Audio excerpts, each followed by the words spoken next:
Metro phase 2 పై అధ్యయనంపై త్వరగా report ఇవ్వాలి. 5 సెక్టార్లలో మెట్రో అభివృద్ధి చేసేందుకు సీఎం రేవంత్ నిర్ణయం.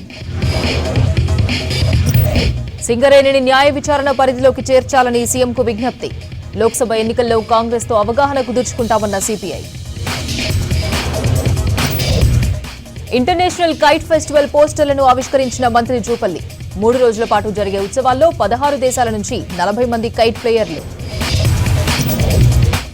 ప్రజాభవన్ ప్రజావాణిలో భారీగా దరఖాస్తులు. ఎమ్మెల్యే దానం నాగేందర్ భూ కబ్జాపై బాధితుల ఫిర్యాదు.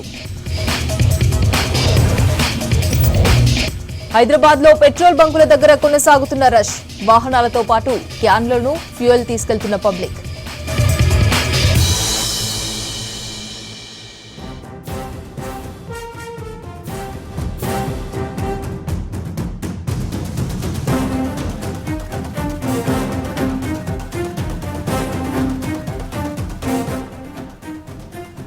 కేంద్ర హోంశాఖ కార్యదర్శి అజయ్ భల్లాతో జరిగిన ఆల్ ఇండియా ట్రాన్స్పోర్ట్ కాంగ్రెస్ ప్రతినిధుల చర్చలు సఫలమయ్యాయి. దీంతో రేపటి నుంచి ట్రక్కుల డ్రైవర్లు విధుల్లోకి చేరనున్నారు. కొత్త రూల్స్ ను ఇప్పటికీ అమల్లోకి రాలేదని, మరోసారి ప్రతినిధులతో చర్చించాకే ముందుకు వెళ్తామన్నారు అజయ్ భల్లా.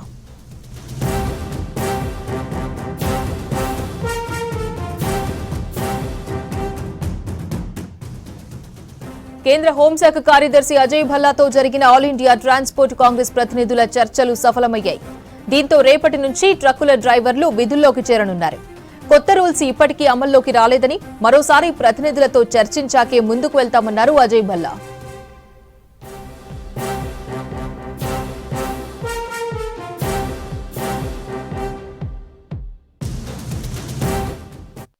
साल की सजा तथा जुर्माने के प्रावधान के बारे में वाहन चालकों की चिंता का संज्ञान लिया तथा all India motor transport Congress के प्रतिनिधियों से आज 2 जनवरी 2024 को विस्तृत चर्चा की। सरकार ये बताना चाहती है कि ये नए कानून एवं प्रावधान अभी लागू नहीं हुए हैं। हम ये भी बताना चाहते हैं कि भारतीय न्याय संहिता की धारा 106(2) को लागू करने से पहले all India motor transport Congress से विचार विमर्श करने के बाद ही निर्णय लिया जाएगा। हम all India motor transport Congress तथा सभी वाहन चालकों से अपील करते हैं कि आप अपने अपने कामों पर वापस लौट आएं। हमारे प्यारे ड्राइवर भाइयों, आप हमारे ड्राइवर नहीं, हमारे सोल्जर हैं। जैसे सोल्जर बॉर्डर पे काम करते हैं, वैसे आप लोग काम करते हैं। आप लोगों की चिंता आपसे ज्यादा हमको है। हम ये चाहते हैं कि आपको कोई भी तकलीफ नहीं होवे। आज जो गवर्नमेंट ने 10 साल की सजा और जुर्माना नया नक्की किया था, वो आज अमित शाह जी ने यहाँ मीटिंग बुला के होम डिपार्टमेंट में ये सब दोनों जो है दोनों माफ कर दिए, अभियान में रख दिए हैं। और जब तक ये ऑल इंडिया मोटर ट्रांसपोर्ट से नेक्स्ट मीटिंग नहीं होगी, कोई भी लागू नहीं होंगे।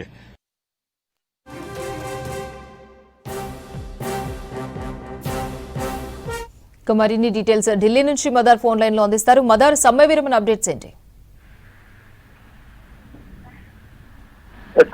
అపర్ణ, కేంద్ర హోంశాఖ కార్యదర్శి అజయ్ భల్లా తోటి ఈ ఆల్ ఇండియా ట్రాన్స్పోర్ట్ కాంగ్రెస్ నాయకులు నేతలు చేసినటువంటి చర్చలు సఫలమైనట్టుగానే తెలుస్తా ఉంది. కీలకంగా ఒక కీలక ప్రకటన అయితే ఇటు కేంద్ర హోంశాఖ నుంచి, అలాగే ఆల్ ఇండియా ట్రాన్స్పోర్ట్ కాంగ్రెస్ ఎవరైతే ఈ మీటింగ్ లో పాల్గొన్నారో వారు కూడా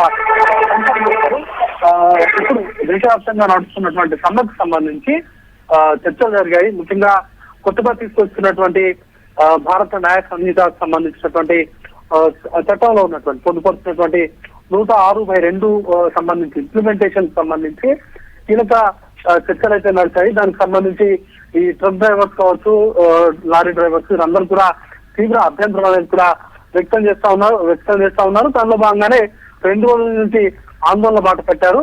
వాటిపైన ఈ రోజు చర్చలు అనేవి కూడా జరిగాయి. దానికి సంబంధించిన ఇంప్లిమెంటేషన్ సంబంధించి వెనక్కి తీసుకోవాలంటూ కూడా ఈ ఆల్ ఇండియా ట్రాన్స్పోర్ట్ కి సంబంధించినటువంటి నాయకులందరూ కూడా సూచించారు. దానికి సంబంధించి కేంద్ర ప్రభుత్వం నుంచి ఒక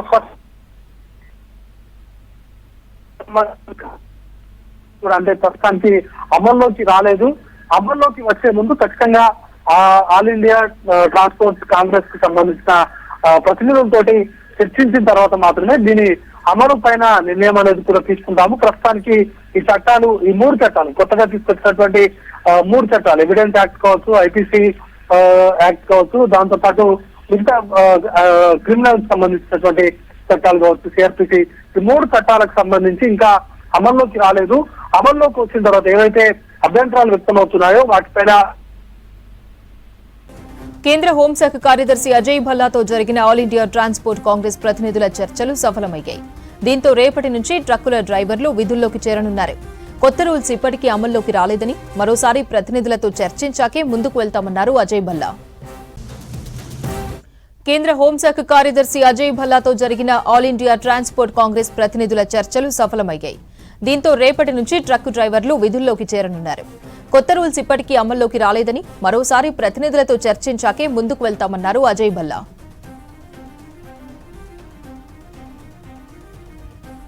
ఇక మరిన్ని డీటెయిల్స్ మదార్ అందిస్తారు. మదార్, ట్రక్కు డ్రైవర్ల సమ్మె విరమణ అప్డేట్స్ ఏంటి? అపర్ణ, సమ్మెకు సంబంధించి ఇప్పుడే చర్చలు అనేది కూడా సఫలమయ్యాయి. 2 వర్గాలు కూడా, కేంద్ర హోంశాఖ అలాగే ఈ ట్రక్ డ్రైవర్స్ కు సంబంధించిన అసోసియేషన్, ట్రాన్స్పోర్ట్ కాంగ్రెస్ కు సంబంధించిన ప్రతినిధులు ఈ అంశం పైన క్లారిటీ ఇచ్చారు. చర్చల సందర్భంగా వివాదాస్పదమైనటువంటి 2 అంశాలు, ముఖ్యంగా హిట్ అండ్ రన్ కు సంబంధించి నిర్లక్ష్యంగా వ్యవహరించేటువంటి డ్రైవర్ల విషయంలో సుమారు 7 ఏళ్ల నుంచి 10 ఏళ్ల వరకు జైలు శిక్ష, అలాగే 7 లక్షల వరకు జరిమానా విధింపు తీసుకొచ్చినటువంటి ఈ మార్పుల పైన తీవ్ర అభ్యంతరాలు అనేది కూడా వ్యక్తమవుతా ఉన్నాయి. దానికి సంబంధించి నిన్న ఈ రోజు 2 రోజుల నుంచి కూడా సమ్మె జరుగుతా ఉంది. దీనికి సంబంధించి చర్చించేందుకు కేంద్ర ప్రభుత్వం ఈ రోజు కేంద్ర హోంశాఖ సహాయక కార్యదర్శి అజయ్ భల్లా తోటి ఆల్ ఇండియా ట్రాన్స్పోర్ట్ కాంగ్రెస్ కు సంబంధించిన ప్రతినిధులు ప్రత్యేకంగా భేటీ అయ్యారు. వారంతా కూడా ఈ కొత్తగా తీసుకొచ్చినటువంటి ఈ నిబంధనలు వెనక్కి తీసుకోవాలంటూ కూడా వారు కేంద్ర ప్రభుత్వం ముందు విజ్ఞప్తిని ఉంచారు. దానికి కేంద్ర ప్రభుత్వం నుంచి స్పష్టమైనటువంటి ప్రకటన అయితే వచ్చింది. ఇప్పటి వరకు కూడా కొత్తగా తీసుకొచ్చినటువంటి ఈ చట్టాలు, 3 చట్టాలు కూడా, భారత న్యాయ సంహిత కావచ్చు, అలాగే దాంతో పాటు తీసుకొచ్చినటువంటి 2 చట్టాలు కూడా అమల్లోకి రాలేదు. ఈ అమల్లోకి వచ్చిన తర్వాత వాటికి సంబంధించి ఇంప్లిమెంటేషన్ సంబంధించినటువంటి అంశాలపైన నిర్ణయాలు అనేది కూడా తీసుకున్నాయి. ఇప్పుడు ఎవరు కూడా ఆందోళన చెందాల్సినటువంటి అవసరం లేదు. ముఖ్యంగా భారత న్యాయ సంహిత ఉన్నటువంటి సెక్షన్ 106/2 సంబంధించి తీవ్ర అభ్యంతరం అనేది కూడా వ్యక్తమవుతా ఉంది. ప్రస్తుతానికి అయితే ఈ చట్టం అనేది కూడా అమల్లోకి రాలేదు. దీన్ని అమల్లోకి తీసుకొచ్చేటువంటి సమయంలో మరొకసారి ఆల్ ఇండియా ట్రాన్స్పోర్ట్ కాంగ్రెస్ కు సంబంధించిన ప్రతినిధులతో మాట్లాడిన తర్వాత దానిపైన నిర్ణయం తీసుకుంటామంటూ కూడా భారత ప్రభుత్వం నుంచి వారికి స్పష్టమైనటువంటి హామీ వచ్చింది. దీంతో సమ్మె విరమింపజేసి విధుల్లోకి హాజరు కావాల్సిందిగా ఇటు డ్రైవర్లకు అందరూ కూడా విజ్ఞప్తి చేశారు. నెక్స్ట్ టైం మీటింగ్ జరిగేంత వరకు కూడా దీని ఇంప్లిమెంటేషన్ ఉండదంటూ కూడా భారత ప్రభుత్వం నుంచి హామీ వచ్చిందంటూ ఇప్పటికే ఆల్ ఇండియా ట్రాన్స్పోర్ట్ కాంగ్రెస్ కు సంబంధించిన ప్రతినిధులు చెప్పారు. మరోవైపు అజయ్ భల్లా కూడా స్పష్టమైనటువంటి ప్రకటన చేశారు. దీనికి సంబంధించి 106/2 అనేది ఇప్పటి వరకు ఇంప్లిమెంట్ కాలేదు. దీనికి సంబంధించిన ఇంప్లిమెంటేషన్ కి సంబంధించి ఒకవేళ అమలు చేసేటువంటి సమయంలో దానికి సంబంధించి ప్రతినిధులతో, డ్రైవర్స్ అసోసియేషన్స్ వారితో మాట్లాడిన తర్వాత నిర్ణయం అనేది కూడా తీసుకుంటామనేటువంటి హామీ ఇచ్చి ఎవరైతే సమ్మెలో ఉన్నారో వారందరూ కూడా సమ్మె విరమింపజేసి, ఆందోళనలు విరమింపజేసి వారికి సంబంధించినటువంటి విధుల్లో చేరాల్సిందిగా పిలుపులు అనేది కూడా ఇచ్చారు. 2 రోజుల నుంచి కూడా దేశవ్యాప్తంగా ఆందోళనలు జరుగుతూ ఉన్నాయి. దీనికి సంబంధించి డ్రైవర్ల నుంచి కావచ్చు, అంటే ముఖ్యంగా ట్రక్ డ్రైవర్స్, లారీ డ్రైవర్స్, బస్సులకు సంబంధించిన హెవీ వెహికల్స్ కు సంబంధించిన డ్రైవర్స్ అందరూ కూడా తీవ్ర ఆందోళనలో ఉన్నారు. ఈ ఇంప్లిమెంటేషన్ కు సంబంధించి ఒకవేళ ఈ చట్టం కనుక అమల్లోకి వస్తే ఏదైనా ప్రమాదవశాత్తు యాక్సిడెంట్ జరిగితే యాక్సిడెంట్ అంతా కూడా బాధ్యత అంతా కూడా ట్రక్ డ్రైవర్లకు సంబంధించిన ఏకపక్షంగా వారిపైన పడేలాగా ఈ నిర్ణయం అనేది ఉంది. బాధితులకు సంబంధించి, బాధితుల తప్పు సంబంధించి ఇందులో ఎక్కడ కూడా చర్చ లేదు. కేవలం పూర్తి స్థాయిలో ఎవరైతే డ్రైవ్ చేస్తారో ఆ డ్రైవ్ చేసినటువంటి పర్సన్స్ పైనే దీనికి సంబంధించినటువంటి భారం అంతా కూడా పడేలాగా చట్టం అనేది రూపకల్పన చేశారు. ఏకపక్షంగా దీనికి సంబంధించిన రూపకల్పన అంతా జరిగింది. ఎందుకంటే డ్రైవర్లందరూ కూడా తీవ్ర ఆందోళనలో ఉన్నారు, భయాందోళన వ్యక్తం చేస్తా ఉన్నారు. ఎందుకంటే ఇంత పెద్ద మొత్తంలో పనిష్మెంట్ అనేది కూడా ఇవ్వడం కావచ్చు, లేకపోతే జరిమానా కూడా ఆల్మోస్ట్ 7 లక్షలకు పెంచారు. గతంలో కేవలం 2 ఏళ్ల పాటు జైలు శిక్ష మాత్రమే, గరిష్టంగా అది కూడా 2 ఏళ్ల వరకు మాత్రమే జైలు శిక్ష అనేది కూడా అమల్లో ఉండేది. బట్ ఇప్పుడు కొత్తగా తీసుకొచ్చినటువంటి ఈ చట్టంలో గరిష్టంగా 7 ఏళ్ల నుంచి 10 ఏళ్ల వరకు జైలు శిక్ష పడేటువంటి అవకాశం ఉంది. యాక్సిడెంట్ చేసి వారికి సంబంధించినటువంటి బాధితులను హాస్పిటల్ కు కనుక తీసుకెళ్ళినట్లయితే వారికి కొంత శిక్ష తగ్గుతుంది. లేదు యాక్సిడెంట్ చేసి వారికి సంబంధించిన బాధితులకు అండగా నిలవకుండా బాధితులను వదిలేసి వెళ్ళేటువంటి వారిపైన కఠినంగా శిక్షించాలని కూడా ఈ చట్టం అనేది కూడా తీసుకొచ్చారు. దీనిపైనే అభ్యంతరాలు అనేది కూడా వ్యక్తమవుతోంది. గతంలో ఉన్నటువంటి శిక్ష విషయంలో దాన్ని తీసుకోవాలి, అమలు తీసుకురావాలంటూ కూడా డ్రైవర్లు అందరూ కూడా ఆందోళన చేస్తా ఉన్నారు. దానికి సంబంధించి ఈ రోజు కీలకమైనటువంటి సమావేశం సుమారు 7:30 టైంలో ఈ సమావేశం ప్రారంభమైంది. సుదీర్ఘంగా చర్చలు జరిపారు. చర్చల అనంతరం రెండు వర్గాలు కూడా ఇటు కేంద్ర హోంశాఖకు సంబంధించినటువంటి వర్గాలు అలాగే ఇటు డ్రైవర్స్ అసోసియేషన్ సంబంధించిన ప్రతినిధులు కూడా సమ్మె విరమించుకున్నట్లు వాళ్ళు స్పష్టంగా ప్రకటన చేశారు. Aparna, thank you Madar. రాష్ట్ర వ్యాప్తంగా ఆయిల్ ట్యాంక్ డ్రైవర్ల ఆందోళన చేశారు. ఫ్యూయల్ షార్టేజ్ రావడంతో వాహనదారులంతా పెట్రోల్ బంకులకు క్యూ కట్టారు. కిలోమీటర్ మేర బారులు తీరారు. దీంతో సిటీ వ్యాప్తంగా భారీ ట్రాఫిక్ జామ్ అయింది. పెట్రోల్ బంకుల ముందు వందలాది వాహనాలు నిలిచిపోవడంతో ఎక్కడికక్కడ ట్రాఫిక్ స్తంభించింది. మరోవైపు జిల్లాల్లోనూ ఇదే పరిస్థితి ఉంది. ట్రాఫిక్ స్తంభించడంతో వాహనదారులు ఇబ్బందులు పడకుండా మెట్రోలో సురక్షితంగా ప్రయాణించండి అని మెట్రో రైల్ ట్వీట్ చేసింది.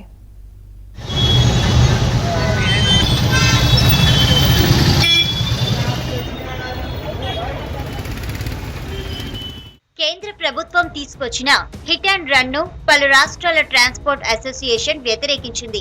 పెట్రోల్ డీజిల్ లారీ డ్రైవర్లు సమ్మెకు దిగారు. రాష్ట్ర వ్యాప్తంగా హిట్ అండ్ రన్ కొత్త చట్టాన్ని వ్యతిరేకిస్తూ ట్యాంకర్ డ్రైవర్స్ నిరసన చేయడంతో దాదాపు అన్ని పెట్రోల్ బంకుల దగ్గర వాహనదారుల రద్దీ ఏర్పడింది.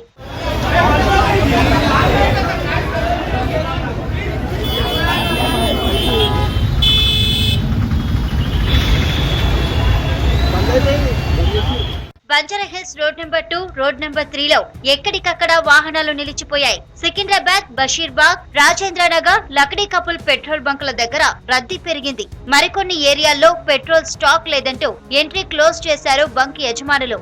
ఐకియా, గచ్చిబౌలితో పాటు సిటీలోని పలు సెంటర్లలో ట్రాఫిక్ జామ్ అయింది. పంజాగుట్ట నాగార్జున సర్కిల్ నుంచి కేబీఆర్ పార్క్ వరకు ట్రాఫిక్ జామ్ కావడంతో జనం ఇబ్బందులు పడ్డారు. ఎల్బీ స్టేడియం దగ్గరలోని పెట్రోల్ బంక్ దగ్గర కిలోమీటర్ వరకు ట్రాఫిక్ జామ్ అయింది.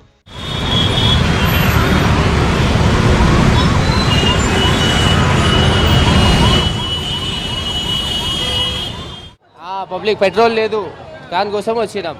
చాలా క్రౌడ్ ఉన్నది. లైన్ 2 hours అయింది లైన్స్లో. ఇన్ఫర్మేషన్ వచ్చింది కాల్లో, మా అన్న చెప్పిండు ఇట్లా పెట్రోల్ పంప్ బంద్ అనేసి 3-4 days అందుకోసమే. కానీ పెట్రోల్ దొరుకుతుందో లేదో అనేసి మేమే వచ్చేసినాం. డ్రైవర్స్ వల్ల డ్రైవర్స్ స్ట్రైక్ చేస్తున్నారు కాబట్టి పెట్రోల్ లేట్ అవుతుందని చెప్పేసి పంప్స్ క్లోజ్ అయ్యే ఛాన్సెస్ ఉన్నాయని ఫుల్ చేసుకుంటున్నాం అంతే. అది స్ట్రైక్ ఉన్నది అనేసి అందరు వస్తున్నారు. ఇంకా ఈ స్ట్రైక్ ఉందా లేదో ఏం తెలియదు. అందరు ఇప్పుడు 4 నుంచి అది అవుతుంది. ఏదో స్ట్రైక్ అంటున్నారు, మరి తెలియలేదు. ఇంకా ఆర్పీ రోడ్ పెట్రోల్ బంక్ వెళ్తే అక్కడ ఫుల్ ఉందని చెప్పి ఇక్కడికి వచ్చాను. మరి స్ట్రైక్ ఉందో లేదో మాకు తెలియదు అసలు. నాకు ఫ్రెండ్ ఫోన్ చేస్తే ఇక్కడ వచ్చి పెట్రోల్ పంపించుకో అంతే మేడం. రోజు అవసరం పెట్రోల్ ఉంటే కదా మేడం, బండి పని చేస్తే అంతే. మేడ్చల్ జిల్లా గాజుల రామారం చిత్తారమ్మ టెంపుల్ దగ్గర భారీగా ట్రాఫిక్ జామ్ ఏర్పడింది. జీడిమెట్ల, గాజుల రామారంతో పాటు పలు ప్రాంతాల్లోని పెట్రోల్ బంకుల దగ్గర వాహనదారులు బారులు తీరారు. కిలోమీటర్ల వరకు వాహనాలు నిలిచాయి. పెట్రోల్ కోసం క్యాన్లు పట్టుకొని లైన్లో నిల్చున్నారు వాహనదారులు.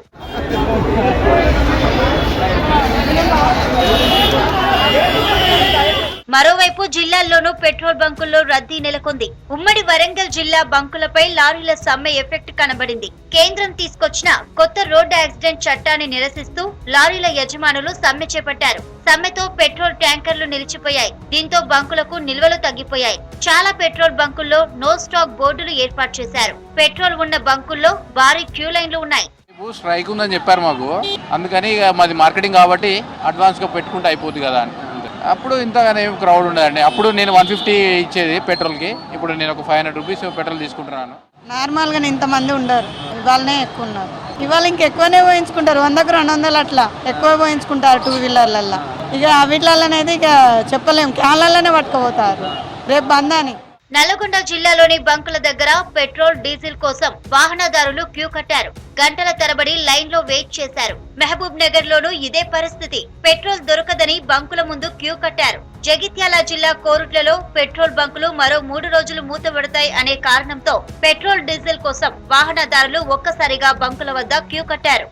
పెట్రోల్ బంక్స్ అంటే రేపటి నుండి రేపు ఉదయం నుండి బంద్ అనే వరకు పెట్రోల్ మాకు డీజిల్, ఎందుకంటే పొలాలు ఇప్పుడు నాట్లు వేసే టైం కాబట్టి ఇబ్బందితోటి బంద్ అనే వరకు ఇప్పుడు దాదాపు ఒక 40 మంది ట్రాక్టర్ రైతులు అందరము ఇక్కడికి వచ్చి లైన్ కట్టడం జరిగింది. పొలం పని ఇబ్బంది అవుతుందని వచ్చినామండి మేము కూడా. అయితే పొలం ఇప్పుడు ఇవ్వాలి, రేపు ఎప్పుడు అవసరమే కదా, డీజిల్ అనేది అవసరం కదా మనకు. దాని గురించి ఇంకా బంద్ అని తెలుసు, ఏపీ అని వచ్చినాం. మళ్ళీ షాప్కి పోవాలి, పళ్ళకి పోవాలిగా, బండి ఉండాలిగా కంపల్సరీ, పెట్రోల్ కూడా ఉండాలి దీనిలో. ట్యాంకర్ డ్రైవర్స్ సమ్మె కంటిన్యూ అయితే నిత్యావసరాలపై కూడా ప్రభావం పడే అవకాశం ఉంది. సరుకుల సప్లై ఆగిపోయి డిమాండ్ పెరగనుంది. ఇతర రాష్ట్రాల నుంచి తెలంగాణకు దిగుమతి చేసుకునే వస్తువులపై భారం పడనుంది. హైదరాబాద్ బేగంపేట్ హరిత ప్లాజాలో ఇంటర్నేషనల్ కైట్ ఫెస్టివల్ పోస్టర్ను ఆవిష్కరించారు మంత్రి జూపల్లి కృష్ణారావు. జనవరి 13 నుంచి 15 వరకు జరిగే పోటీలకు ఏర్పాట్లు చేస్తున్నామన్నారు. తెలంగాణ సంస్కృతి సంప్రదాయాలను ప్రతిబింబించేలా ఫెస్టివల్ నిర్వహిస్తామని చెప్పారు. 16 దేశాలకు చెందిన 40 మంది అంతర్జాతీయ కైట్ ప్లేయర్లు పాల్గొంటారని చెప్పారు.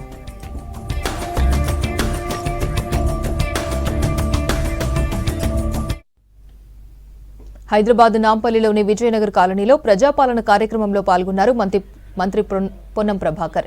అప్లికేషన్లను పొన్నం పరిశీలించారు. గత బీఆర్ఎస్ ప్రభుత్వం చేసిందేమీ లేదని విమర్శించారు. ప్రజలకు ఇచ్చిన హామీలను నెరవేరుస్తామన్నారు పొన్నం ప్రభాకర్. కార్యక్రమంలో బల్దియా కమిషనర్ రునాల్ రస్, నాంపల్లి కాంగ్రెస్ ఇన్ఛార్జ్ ఫిరోజ్ ఖాన్, ఇతర ప్రజాప్రతినిధులు పాల్గొన్నారు. అధికార యంత్రాంగం, జిల్లా కలెక్టర్ గారు, సంబంధిత సిబ్బంది 150 డివిజన్లల్లో సమర్థవంతంగా ఎక్కడ కూడా చిన్న సమస్య, ఇంత పెద్ద ఎత్తున జరిగే కార్యక్రమంలో చిన్న అపశృతి కూడా రాకుండా కార్యక్రమం నిర్వహిస్తా ఉన్నాం.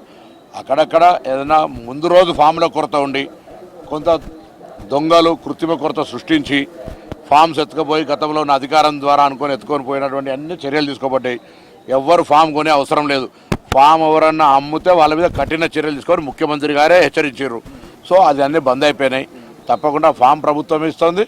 దాని తర్వాత ఈ అప్లికేషన్ల ప్రక్రియ ఇప్పటికే మీకు తెలుసు, హైదరాబాద్ జిహెచ్ఎంసీ పరిధిలోనే 8.5 లక్షలు వచ్చినాయి. 1.5 లక్ష వేరే అప్లికేషన్ వచ్చింది. ఇంకా 4 రోజులు ఉంది. ఆ 4 రోజుల ప్రక్రియ లోపల తప్పకుండా ప్రజలందరినీ కోరుతా ఉన్నాం, మీరు అప్లికేషన్ల ప్రక్రియ చేపట్టుకొని ఈ యొక్క 6 గ్యారెంటీలకు సంబంధించిన ప్రభుత్వం ఇచ్చిన సూచన మేరకు. మీ జేబులో పైసలు లేకపోతే జేబులో పైసలన్నీ ఖాళీ అయినాక నువ్వు ఎట్లా నాకు భోజనం పెట్టవు అనేది తెలుసుకొని నేను మాట్లాడుతున్నట్టు అయిపోతుంది. ఈ ప్రభుత్వం ఆర్థిక వ్యవస్థను చిన్నాభిన్నం చేసింది. మొత్తం లక్షల కోట్ల అప్పుమయం చేసింది. శ్వేతపత్రాల ద్వారా అసెంబ్లీలో చెప్పినాం.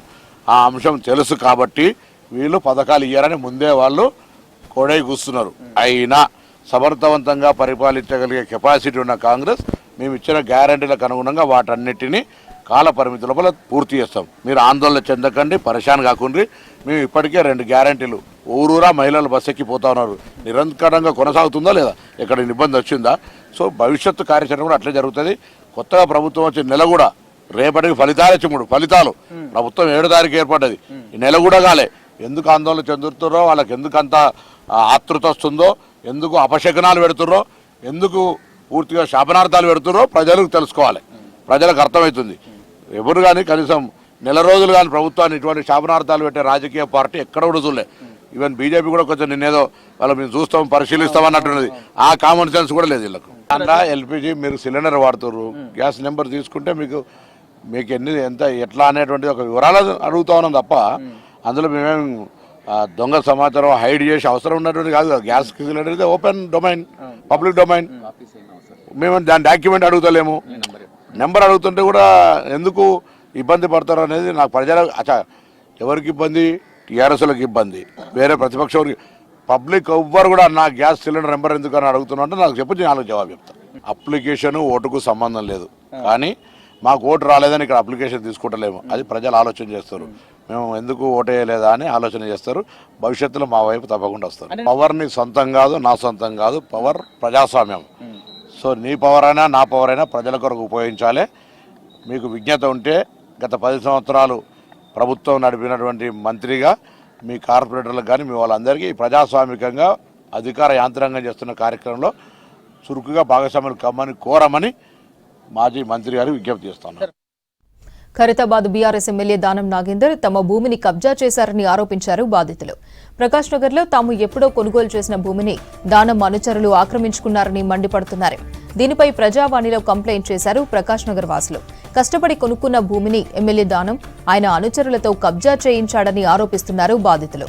దీనిపై కంప్లైంట్ చేయడానికి వస్తే దానం అనుచరులు బెదిరిస్తున్నారని చెప్తున్నారు.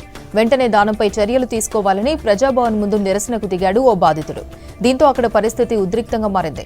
పోలీసులు వెంటనే అతడిని అదుపులోకి తీసుకుని పీఎస్కు తరలించారు.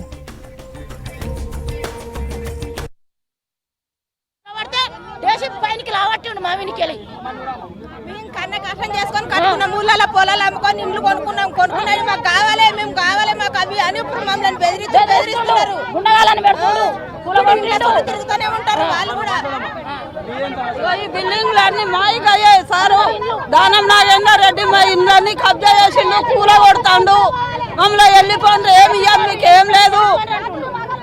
రాత్రి మగలు కంటి మీద కులుకులేదు. ఇప్పుడు 6 నెలల పొద్దు నుండి కుకుడిపల్లి ఎమ్మెల్యే దగ్గరికి పోయినాము, అందరి దగ్గర పోయినాము, కార్యకర్తల దగ్గరికి, టీఆర్ఎస్ కార్యకర్తల దగ్గరికి, అందరి దగ్గరికి వెళ్ళినాం. ఇగో ఈ స్థలాలు మా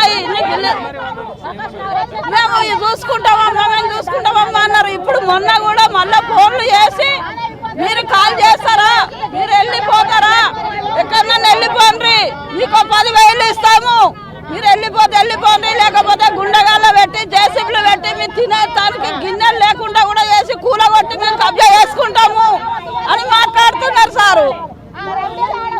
కుక్కడపల్లి ఎమ్మెల్యే ఏం చేస్తారు?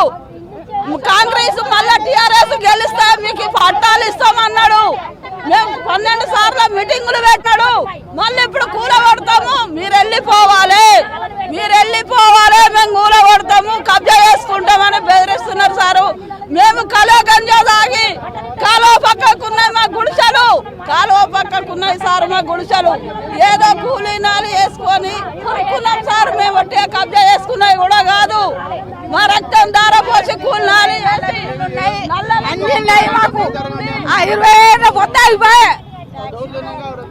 20 ఏళ్ళ నుంచి మేము ఉన్నాక ఇప్పుడు 3 ఏళ్ళ నుంచి వాడు వచ్చి మమ్మల్ని లేవగొట్టుడు ఎక్కడిది? మేము ఎక్కడ పోవాలి, ఏడికి పోవాలి? అమ్మో బాధలేంది మాకు తెలియదాక వద్దాక మాకు ఎంత బాధలు ఉన్నాయి. మేమే పిల్లల జల్లలో బయటికి వెళ్ళకుండా అయిపోతుంది.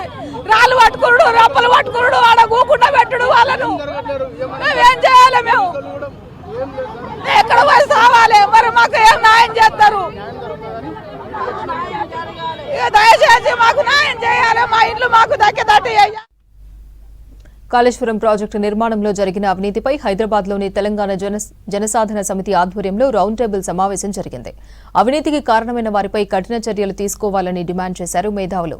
అవినీతి సొమ్మును ప్రజా ఖజానాకు జమ చేయాలని కోరారు. కార్యక్రమంలో justice Chandrakumar, retired IAS Akunuri Murali ఆధ్వర్యంలో సమావేశం జరిగింది. కేసీఆర్ ప్రభుత్వానికి భజన చేసిన ఇరిగేషన్ శాఖలోని ఉన్నతాధికారులను శిక్షించాలని డిమాండ్ చేశారు. ప్రభుత్వానికి ఎల్ఎన్టీ సంస్థ రాసిన లేఖను వెంటనే బయటపెట్టాలని కోరారు. కార్యక్రమంలో టీజేఎస్ అధ్యక్షులు professor Kodandaram, senior journalist Pasham Yadagiri పాల్గొన్నారు. విచిత్రమైన ప్రాజెక్ట్. ఈ 9 ఏటి దగ్గర నుంచి అల్కగా నీళ్లు తెచ్చుకోవచ్చు, కానీ దానికి వాళ్ళు రిపోర్టు అడిగినటువంటి సంస్థ మొదలు 9 ఏటి దగ్గర నీళ్లున్నాయని చెప్పింది. మళ్ళా కొన్ని రోజులకు 9 ఏటిది కాదు, కాళేశ్వరం కాడ ఏమంటే ఇక్కడ ఎక్కువ నీళ్లున్నాయి, ఆడ లేవు గిన్ని నీళ్లు, ప్రాజెక్టు కడితే నీళ్లు దొరకాయని రిపోర్ట్ ఇచ్చింది. విచిత్రం ఇవన్నీ కూడా వాదనలు వింటే. ఒక లిఫ్ట్తో వచ్చేటువంటి నీళ్లను 3 లిఫ్ట్లు పెట్టి ఎల్లంపల్లికి లిఫ్ట్ చేయటానికి ప్రాజెక్టును డిజైన్ చేశారు. 1 ఎకరము ఆయకట్టుకు 40 నుంచి 50 వేల రూపాయలు ఖర్చు అవుతుందని వాళ్లే తమ ప్రాజెక్ట్ రిపోర్ట్లో రాసుకున్నారు. అంటే ఇంత వ్యర్థంగా ఒక ప్రాజెక్ట్ ఉండదని తెలిసి దాని మీద డబ్బు ఖర్చు పెట్టిందంటే ఆ ఖర్చు కాంట్రాక్టర్తో కలిసి పంచుకోవటానికి తప్ప ఇంకో కారణం ఏది కనబడటం లేదు. డిజైన్ మార్చేసినారు. 38,000 కోట్లది వల్ల దాదాపు 1,00,000 కోట్లకు చేసినారు. అందులో ఎంత కమిషన్ తిన్నారు, ఏం జరిగింది, ఎట్లా జరిగింది?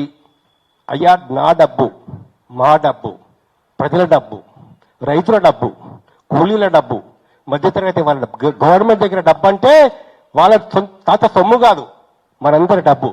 1 రూపాయి కాదు, 2 రూపాయలు కాదు, 3 రూపాయలు కాదు, లక్షల దాదాపు 60,000 కోట్లు, 70,000 కోట్లు, 80,000 కోట్లు వృధాగా ఖర్చు అయినటువంటి ఒక డబ్బు. ఊరికే రాలే డబ్బు.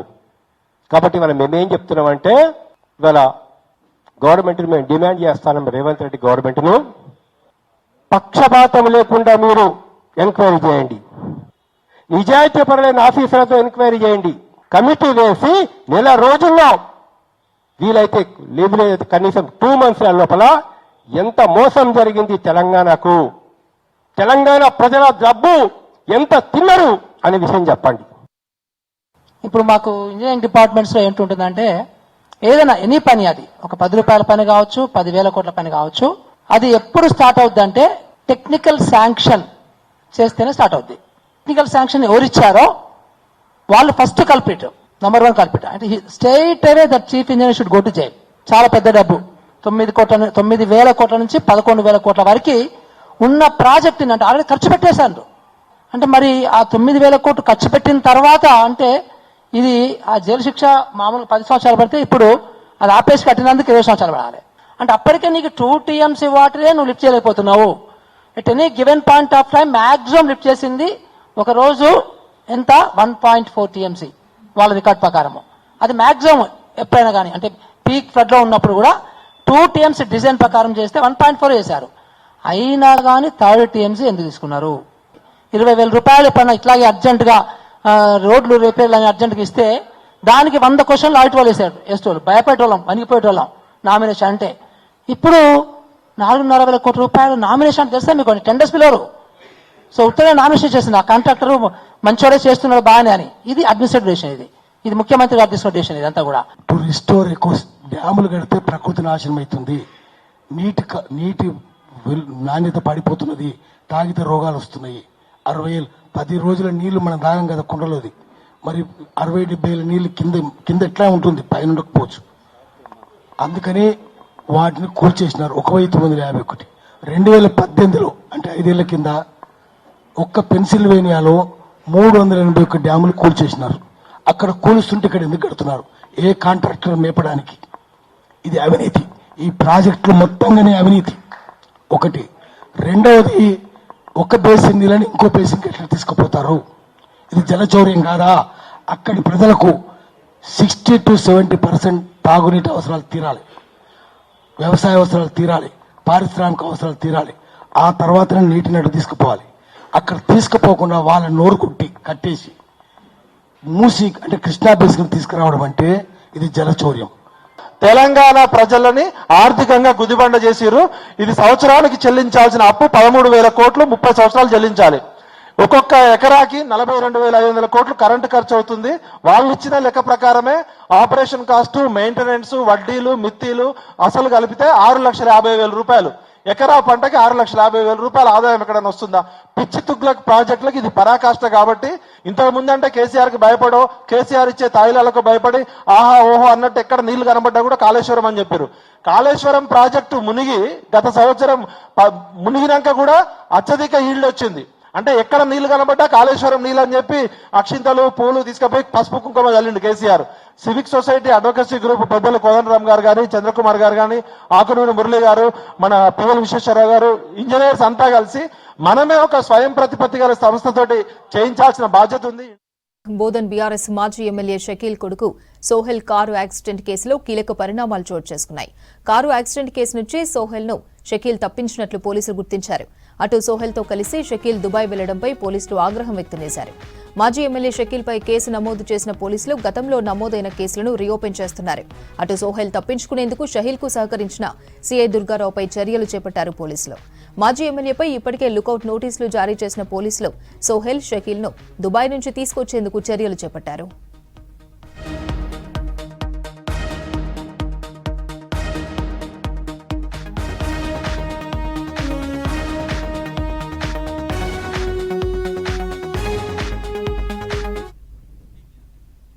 అయోధ్య శ్రీరాములోరి అక్షింతలు ఎంతో పవిత్రమైనవన్నారు శ్రీరామ జన్మభూమి తీర్థక్షేత్ర ట్రస్ట్ సభ్యులు. రంగారెడ్డి జిల్లా శ్రీ ఉమా కాశీ విశ్వనాథ స్వామి ఆలయం నుంచి మణికొండలోని వివిధ కాలనీల్లో స్వామివారి అక్షింతలు పంపిణీ చేశారు.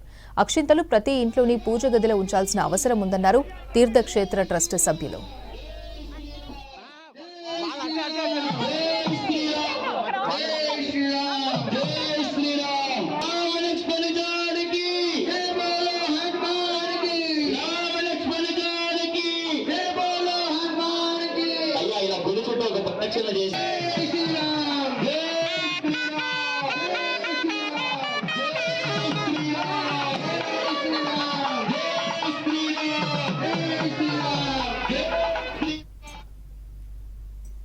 రాష్ట్రంలోని నిత్యావసర వస్తువుల ధరలు పెరగడంతో సామాన్య మధ్యతరగతి ప్రజలు తీవ్ర ఇబ్బందులు పడుతున్నారు.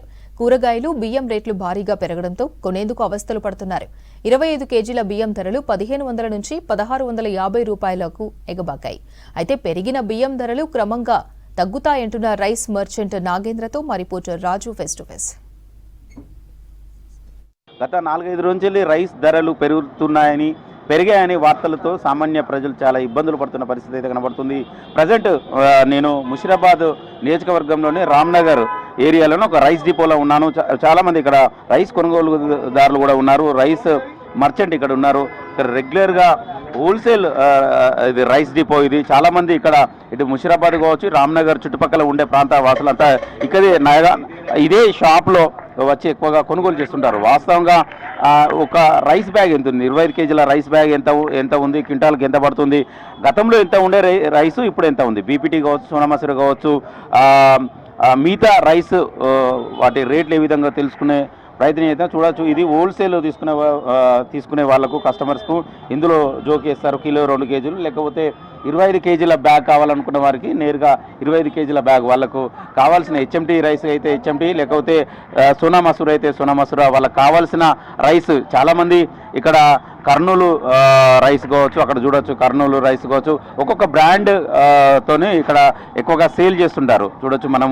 అన్న, ఎట్లా ఉన్నాయన్నా బియ్యం ధరలు, ఏ విధంగా ఉన్నాయి? 1 మంత్ కింద పెరిగినాయి, ఇప్పుడు దిగినాయి. క్వింటల్కి 300-400 దిగినాయి, 400-500 పెరిగి 400 దిగి. గత 2-3 రోజులుగా రాష్ట్రంలో బియ్యం ధరలు పెరిగినాయని వార్తలు వినబడుతున్నాయి. సామాన్య మధ్యతరగతి ప్రజలు కూడా భయాందోళనకు గురవుతున్నారు. వాస్తవంగా ఎంత మేరకు పెరిగినాయి? గతంలో సోనా మసూరి కావచ్చు, హెచ్ఎంటీ కావచ్చు, బీపీటీ కావచ్చు, ఈ రైస్ ఏ విధంగా ఉండేది? హెచ్ఎంటీలు 55-60 ఉండేది, 65-66 అయ్యి మళ్ళీ 60 రూపాయలు అయినాయి. ఇప్పుడు అన్నీ 300-400 దిగినాయి రేటు. 1 వీక్ 15 రోజులు పెరిగినాయి, మళ్ళీ 1 వీక్ నుంచి దిగుతున్నాయి. రోజు 50 రోజులు దిగుతున్నాయి. ఎందుకు అంటే రేట్లు ఎందుకు పెరిగినాయి, మళ్ళీ అమాంతంగా ఎందుకు పడి? అందరు ఓట్లు పెరిగినాయి, ఓట్లు లేవు. 3100 కొత్త ఓట్లు గవర్నమెంట్ డిక్లేర్ చేసింది, దానివల్ల పెరిగినాయని చెప్తున్నారు మిల్లర్స్. కానీ ఇప్పుడైతే మళ్ళీ డౌన్ పొజిషన్ అయింది. అంటే ఇప్పుడు సోనా మసూరా ఎంత క్వింటాల్కి ఎంత ఇస్తున్నారు? 25 కేజీల బ్యాగ్ ఎంత ఇస్తున్నారు? 25 సోనా మసూరి 1300-1400.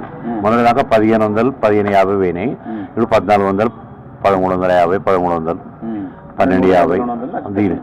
షాపులు కూడా నడుస్తలేవు సార్. మొత్తం సూపర్ మార్కెట్లు, డి సూపర్ మార్కెట్, దాన్ని డిమార్ట్ వల్ల, స్పెన్సర్ వల్ల, కిరాణా షాపుల అంతా, చిల్లర రిటైల్ షాపుల అంతా మొత్తం కరోనా నుంచి అయితే ఇంకా మొత్తమే. అంటే మీరు కంప్లీట్ గా ఓన్లీ రైస్ మర్చెంటే కదా ఇక్కడ ఉన్న చుట్టుపక్కలకు? ఇక్కడ మీదంతా famous rice merchant, only rice అమ్ముతారు. అంటే మీ దగ్గర ఆల్మోస్ట్ హోల్సేల్ అండ్ రీటైల్ చేస్తారు. ఎట్లా రేట్లు పెరిగినాయి తగ్గినాయి తర్వాత ఎట్లా ఉంది తెలిసిపోతుంది?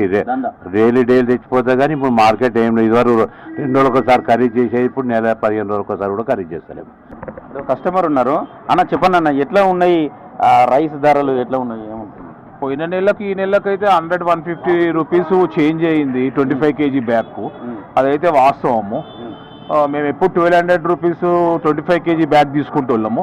మొన్న పోయిన మంత్ 26కు అట్లా 1350 అయ్యింది. మళ్ళీ ఇప్పుడు అవసరం ఉండి వస్తే సారో 50 రూపీస్ 100 రూపీస్ తగ్గిందని చెప్తున్నాడు. చెప్పండి బ్రదర్, మీరు ఏం రైస్ ఎక్కువగా తీసుకుంటారు? బీపీటీ ఎక్కువ యూజ్ చేస్తాము.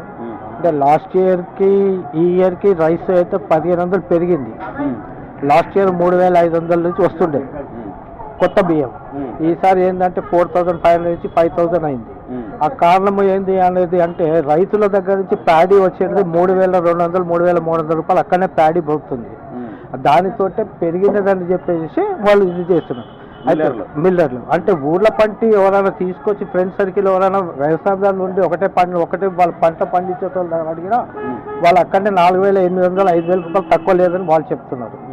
ఆ విధంగా పెరిగింది అనేసి చెప్తున్నారు. అది అంటే ఈ మధ్యలో కొంచెం ఇప్పుడు 15 రోజుల నుంచి సంచికి ఒక 50 రూపాయలు 100 రూపాయలు దిగింది అనేసి మార్కెట్ న్యూస్. ఇదైతే చాలా వరకు. బ్రదర్, మీరు ఏంటి షాప్ అయినా ఒకసారి తీసావా? రైస్ ఏ రకాలు ఎట్లుంటాయో ఒకసారి తీసి. ఇక్కడ దీనికి సంబంధించిన చూడొచ్చు, అనేక రకాలు ఉంటాయి. బియ్యం ఒక్కొక్క రకం ఉంటుంది. ఇది ఏంటిది ఒకసారి చెప్పు. హెచ్ఎంటీ వేస్తుంది. హెచ్ఎంటీ ఒకసారి చూపించలేపు. సన్ బ్రాండ్ హెచ్ఎంటీ 65 రూపాయలు ఉంటుంది కేజీ. 65. 60 హెచ్ఎండి 58 ఆ, గజ్రాజ్ సోనా మసూరి ఆ, 54 రూపాయలు, ఆ, టమాటా సోనా మసూరి ఆ. 52 రూపాయలు. ఈ రెండింటికి తేడా ఏంటిది? సోనా మసూరి సార్ టమాటా బ్రాండ్, ఈ గజ్రాజ్ ఉమ్, గజ్రాజ్ బ్రాండ్ బ్రాండ్ వేరు. Brand rate. అంతే. ఇంకా కర్నూలు సోనా మసూరి ఉంటుంది, కర్నూలు ఏది వస్తుంది? ఆ. కర్నూలు సోనా మసూరి ఇదెంత? బ్యాగ్ 1500 అయింది. 1500. ఆ. ఆ, గతంలో ఎంత ఉండేది? గతంలో 1300 ఉంటాయి. 1100. ఆ. 150 పెరిగింది. 150. ఆ. తాజ్ మహల్ ఇది కూడా సోనా మసూరి రా రైస్. రైస్. ఆ. ఇదెంత రేట్ ఎంత? ఇది 1500. ఆ. ఇప్పుడు 1450 అయింది. 56 రూపాయలు పడుతుంది. మనం చూడొచ్చు ఈ నూకలు సహజంగా నిరుపేద ప్రజలు ఎవరైనా ఉంటే నూకలు ఎక్కువ వాడుతూ ఉంటారు అన్నట్టు. ఇది కూడా 5 రూపాయలు కేజీకి 5 రూపాయలు పెరిగినట్ట. అంటే ఇక్కడ ఉన్న అన్ని రకాల బియ్యానికి రేట్లు పెరిగినాయని అయితే వీళ్ళైతే చెప్తున్నారు. అయితే గత 15 రోజులు 20 రోజుల క్రితం రేట్లు పెరిగినాయి, క్రమక్రమంగా తగ్గుతున్నాయి. కానీ రైస్ మిల్లర్ల కృత్రిమ కోత సృష్టించడం వల్లనే రైస్కు బియ్యం పెరిగినాయి అని చెప్తున్న పరిస్థితి అయితే కనబడుతుంది. అంటే ఇక్కడ wholesale and retail shop owners కూడా చెప్తున్నారు. అదేవిధంగా ప్రతి బియ్యానికి అంటే రకరకాల బియ్యాలు ఉన్నాయి, సోనా మసూరి కావచ్చు, హెచ్ఎంటీ కావచ్చు, అదేవిధంగా బీపీటీ కావచ్చు. వీటి అన్నింటిలో కేజీకి దాదాపు 150 నుండి 200 రూపాయలు, అంటే 25 కేజీల బ్యాగ్ 200 రూపాయల వరకు పెరిగినట్లయితే కనబడుతుంది. మొత్తానికి చూసుకుంటే క్వింటాల్కు దాదాపు 600, కొన్ని రైస్కి అయితే 1000 రూపాయల వరకు కూడా పెరిగినాయి. కానీ అవి క్రమక్రమంగా తగ్గుతూ వస్తున్నాయి. అదేవిధంగా వినియోగదారులు కూడా నిత్యావసర వస్తువులు, ఒకవైపు బియ్యం కావచ్చు, మరోవైపు కూరగాయల ధరలు విపరీతంగా పెరిగిపోవడం వల్ల, ఈ మధ్యకాలంలో విపరీతంగా పెరిగిపోవడం వల్ల సామాన్య మధ్యతరగతి ప్రజలకు చాలా భారంగా మారిందని వాళ్ళు కూడా చెప్తున్న పరిస్థితి.